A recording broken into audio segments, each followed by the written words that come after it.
Welcome to the Deep Dive, your shortcut to being well-informed. Today, we're taking a journey into, well, one of the most foundational and honestly really relatable chapters in the Tanakh, the Hebrew Bible, Genesis chapter 16. It's a text that just peels back layers of human nature and divine faithfulness in such a profound way. That's right. And our guide today it's a fascinating messianic exegesis and interpretation, through the lens of Yeshua, the Messiah, this very chapter. It's really rich with historical, cultural, and theological insights that I think will truly illuminate the story for us. So our mission today is to unpack this pivotal narrative of Abram, Sarai, and Hagar, and really discover what it means for us, today as we seek to follow Yeshua. And just so everyone knows, as we explore this ancient text, we'll be using the divine name, Yahweh or Elohim, and referring to the Messiah as Yeshua. I love that we're approaching it from that messianic perspective right from the start. Okay, let's really dig in. I think you're going to uncover some surprising facts and maybe have a few aha moments as we go through this. For me, reading Genesis 16 this time, what really jumped out was the almost immediate tension. It's practically palpable, isn't it? That tension that develops between Sarai and Hagar. It's just striking how quickly human attempts to sort of help Yahweh fulfill his promise can escalate. Escalates into deep personal conflict and, well, totally unexpected consequences. It feels like such a powerful lesson on trusting Yahweh's timing, even when his plans seem, delayed. Absolutely. That tension, it really is the core of the chapter. We start with Sarai, who's barren and understandably desperate for an heir. So she proposes this solution. Yeah. Her Egyptian handmaiden, Hagar, to Abram. Now, we'll dive into the cultural side of that later, but just on the surface, this act sets off this whole cascading chain of events. You get bitter family strife, Hagar fleeing into the wilderness, and then this incredible, really unexpected divine encounter with the angel of Yahweh, no less. The chapter then culminates with the birth of Ishmael, a child born not from Yahweh's direct promise, but from human effort. And that really underscores the long-term, often very complex consequences of trying to, rush Yahweh's perfect plans. It's so easy to judge Sarai looking back, but as we zoom in on Genesis 16, verse 2 really grabs you. Sarai acknowledges Yahweh has prevented me from bearing children, yet almost in the same breath, she pivots. She pivots to what she sees as this pragmatic solution with Hagar. It really feels like a moment where her trust in Yahweh's power just gives way to human ingenuity, doesn't it? She states the divine truth, but then immediately leans into a human workaround. It absolutely does. And what's particularly telling is Abram's passive agreement right there in the same verse. The text says, Abram listened to the voice of Sarai.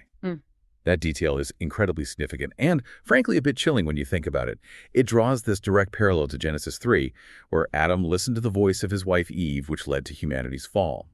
In that moment, Abram effectively abdicates his spiritual leadership in the family, which, maybe predictably, opens the door for all the conflict and disorder that follows.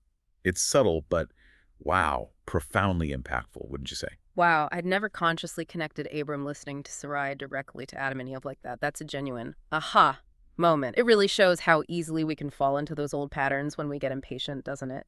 But then the immediate fallout from this decision, that's where the human drama truly explodes, isn't it?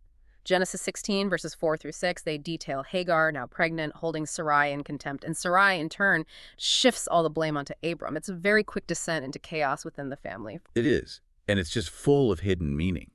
The Hebrew root for contempt, the word used for Hagar's attitude towards Sarai, it's the very same root used for the word curse back in Genesis 12.3. Think about that for a second. It's subtle, but it's a powerful literary device. It connects what seems like just an internal family quarrel to the broader foundational theme of blessing and curse in the Abrahamic story. And Sarai's blame shifting, the wrong done me is your fault. It just echoes Adam blaming Eve in Genesis 3. It reinforces that deeply human, almost universal tendency to avoid responsibility for the consequences of our own actions. It's not just an ancient story. It's like holding up a mirror. So completely broken and mistreated, Hagar flees into the desolate wilderness. Genesis 16.7 says, but her flight isn't the end of her story, is it? Because that's where she encounters this incredibly significant figure, the angel of Yahweh. This isn't just any angel. This seems like a uniquely divine encounter, right? Precisely. The angel of Yahweh, or the angel of the Lord, as many translations put it, is this mysterious action in the Tanakh, often understood as a potential Christophany, essentially, a pre-incarnate appearance of Yeshua, of Christ, before his human birth. This divine being consistently appears and speaks with absolute divine authority, often in the first person, I will. And this pattern of appearance largely seems to cease after Yeshua's incarnation. So His direct engagement with Hagar here, in her distress, giving her commands and prophecies, it truly highlights the Messiah's timeless compassion, compassion for the vulnerable, the outcast, long before his physical birth. It's a powerful demonstration of his character. And when the angel describes Ishmael as a wild ass of a man in verse 12, it's vital we understand, it's not meant as an insult. In that cultural context, the wild ass symbolized freedom, untamed independence, living freely out in the desert. This description actually sort of foreshadows Yahweh's later intervention for the enslaved Israelites, connecting Hagar's very personal story to the national redemption he orchestrates for his people later on. That's amazing. Just to think that Yeshua himself might have been the one comforting Hagar in the wilderness. Seeing her, speaking directly to her, it adds such an incredible layer of intimacy and compassion to the story. And what's truly profound is Hagar's deeply personal response, naming Yahweh El Roi, the God who sees me, in verses 13 and 14. It's such a unique and intimate revelation, isn't it? It feels so profoundly personal to her experience, almost like a secret name she discovered for him right there. It truly is. Elroy isn't just about Yahweh's omniscience, his knowing everything. It's about his compassionate and intensely personal attention to individual suffering. It's a unique name. You don't find it elsewhere in Scripture like this, making Hagar's encounter singularly intimate. And this revelation connects so intimately to Yeshua's ministry, doesn't it? His ministry was profoundly characterized by his concern for the marginalized. Think of the Samaritan woman at the well, the lost sheep, those overlooked by society. He is the ultimate fulfillment of El Roi, embodying God's promise to truly see and hear and respond to the cries of the afflicted. It reminds us that no matter how forgotten or unseen we might feel, Yahweh, through Yeshua, truly sees us. That's such a comforting thought. And then there's Ishmael, born of human effort, as you said earlier. Genesis 16.15:16. His name means God hears. This pairing of seeing and hearing, El Roi, the God who sees me, and Ishmael, God hears, that seems incredibly significant. It's like a divine embrace of her entire experience, the seeing and the hearing. It's a powerful motif, it kind of bookends the narrative.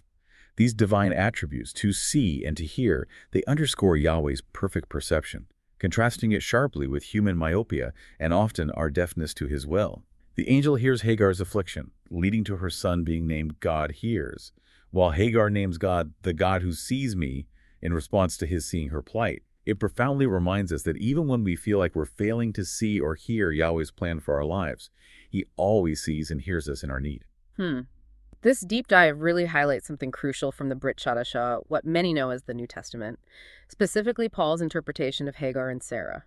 So what does this all mean for us beyond just the historical narrative in Genesis? How does Paul connect these ancient figures to our walk with Yeshua today? Right, Paul's allegorical use of Hagar and Sarah in Galatians 4, verses 21 to 31, it's absolutely key to understanding the messianic implications here. He uses Hagar, the slave woman, to represent the covenant of the law given at Mount Sinai, which, Paul argues, ultimately leads to bondage. And Ishmael, born of human effort, symbolizes those who seek righteousness through works of the law, trying to earn their salvation. This stands in stark contrast to Sarah, the free woman, who represents the covenant of grace through faith. And Isaac, of course, is the child of promise. This establishes a foundational messianic truth. Yahweh's plan of salvation has always been centered on grace and faith in Yeshua, not on human-driven works or our own good ideas to hasten his timing.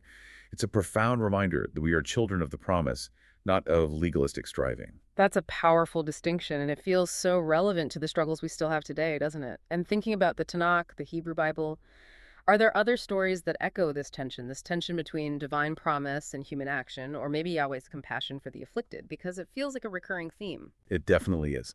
The tension between Yahweh's unconditional covenant promises and these human-driven solutions is set up much earlier. Think back to Genesis 12.1-3 and 15.1-6. Sarai's actions in Genesis 16 stand in such stark contrast to Yahweh's oath-bound promises to Abram, where all Abram had to do was believe.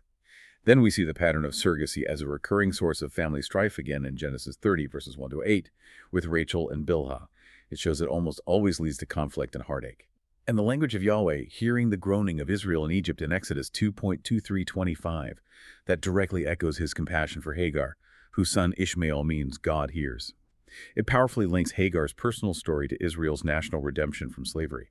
And even back in Genesis 13, verses 1-12, the story of Abram and Lot separating over resources. It shows how even Yahweh's blessings can inadvertently cause conflict if they aren't stewarded with faith and patience. It's like a consistent thread running right through Scripture, human impatience versus the divine response. Exactly.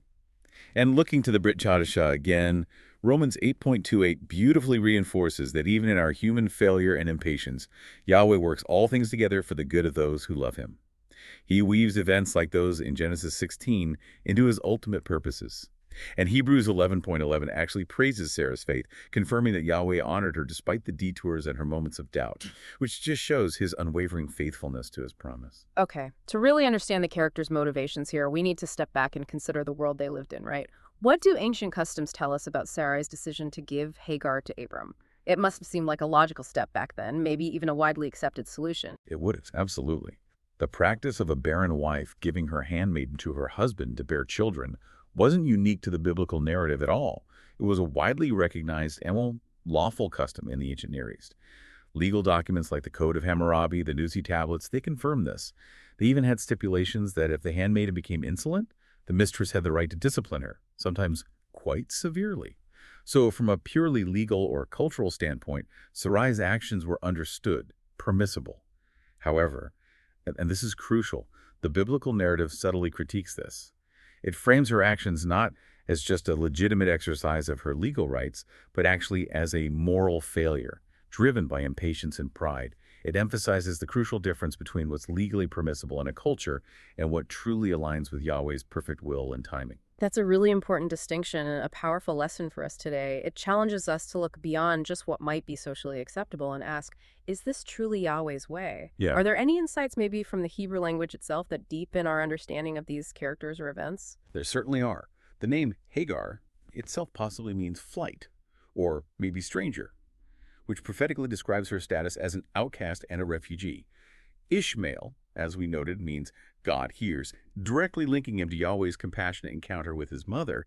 And El Roi, the God who sees me, is just profoundly unique and intimately tied to Hagar's personal revelation. And again, that phrase, wild ass of a man, in Genesis 16.12 in its cultural context, really was a symbol of untamed freedom and independence, not a derogatory term. These linguistic nuances are like little windows, aren't they, into the deeper spiritual meaning? Yeah, they really are. This whole deep dive reveals layers that you could easily overlook.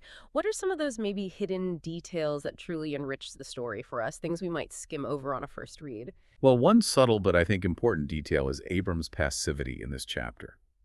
Contrast his decisive, almost heroic actions back in Genesis 14, where he bravely rescues Lot. Contrast that with his complete passivity here in Genesis 16. He just readily agrees to Sarai's plan, and then he defers to her judgment to mistreat Hagar, saying essentially, do whatever you want with her. Your maid is in your power. Do to her what you regard as right. It highlights that even people of great faith can be weak. They can make poor decisions in moments of personal crisis or emotional vulnerability, or maybe just when trying to avoid difficult conversations. It's a very human struggle. That's so true. We often put these biblical figures on pedestals, don't we? But Abram's very human failings here remind us that we're all susceptible to those moments. Indeed. Another detail is Hagar being identified specifically as the Egyptian, An. Now, this isn't just a geographical marker, it's actually a subtle foreshadowing of Israel's later history. Hagar, an Egyptian servant, is oppressed and mistreated. Yahweh hears her affliction, and it's the same Hebrew phrase used for Israel's affliction in Egypt later on, and he intervenes. This prophetic pattern for Israel's later sojourn and deliverance is sort of embedded in these early narratives. It shows Yahweh's sovereign control and his justice throughout history. It's beautiful to see his consistent character. And finally, there's what you could call the problem of blessing, like with Abram and Lot in Genesis 13, where prosperity inadvertently caused strife. Here, Sarai and Abram's desire for an heir, which is a divine blessing, leads to a human solution that creates conflict. It shows that Yahweh's blessings, if they're not stewarded with patience and faith, can actually be twisted by human selfishness into division and sin. That's a sobering thought, that even our desire for something good, something Yahweh promised, can lead us astray if we try to force it our way. So wrapping this up, what does this all mean for us as followers of Yeshua living in our modern world? How do these ancient narratives speak to our lives today with our own good ideas? They offer some really profound and timeless lessons, I think. First, trusting in Yahweh's timing. The whole Ishmael solution is just such a powerful cautionary tale against taking shortcuts, no matter how logical or culturally acceptable they might seem, especially when Yahweh's promises seem delayed. We are called to wait on Yahweh, trusting his perfect timing and sovereign plan. Second, ethical treatment of the vulnerable. Yahweh's compassionate intervention for Hagar really challenges us to treat all people with dignity, with kindness, with respect. reflecting the character of El Roy, the God who sees. Yeshua's ministry continually emphasized this, didn't it? Third, accountability in relationships. The narrative highlights the failures of responsibility in both Sarai and Abram. It urges us toward honest communication and spiritual leadership within our families and communities to avoid those cycles of blame and sin. We're called to step up, not step back. And finally, maybe a broader implication is just understanding that Yahweh's redemptive plan is sovereign. It cannot be thwarted by our mistakes. His compassion extends beyond the covenant line to all nations, a truth ultimately fulfilled through Yeshua and the Great Commission, which challenges us to embrace this wide view of his grace for all peoples, including those who might seem like outsiders to us. This really gives us a lot to think about, doesn't it? As we wrap up this deep dive, maybe consider this. How might our own good ideas for fulfilling Yahweh's promises inadvertently hinder his perfect timing? How might they reveal our own lack of trust, much like Sarai and Abram? And how does recognizing Yeshua as El Roy, the God who truly sees us, give us the courage to wait patiently for his leading in every aspect of our lives? What a rich and relevant study indeed. Thank you so much for joining us today. As we wrap up today's study, let's pause and reflect on what we've learned and receive the blessings of Yahweh. We look forward to continuing our journey through the scriptures with you next time on The Deep Dive.